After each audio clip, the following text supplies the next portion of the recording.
Po tom, čo pán Kováčik priviedol Slovenský futbalový zväz na mizinu, ide ho pripraviť o celý majetok. Kováčik na zaplatenie dlhov peniaze jednoducho nemá. Návrh, aby delegáti odsúhlasili založenie celého majetku Slovenského futbalového zväzu v prospech banky, je likvidáciou slovenského futbalu. Upozorňujem delegátov, ktorí budú tento návrh schvaľovať, že sú možnými spolupáchateľmi trestného činu. Pred mesiacom tento návrh na konferencii SFZ neprešiel.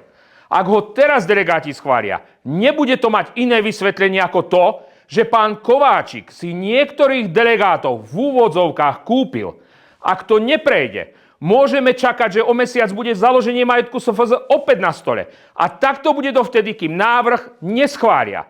Slovenský futbalový zväz je bez peňazí a o chvíľu môže byť aj bez majetku. Vyzývam skutočne delegátov konferencie Slovenského futbalového zväzu, nech nepodľahnú Kováčikovmu tlaku a nestanú sa hrobármi celého slovenského hnutia. Ďakujem pekne.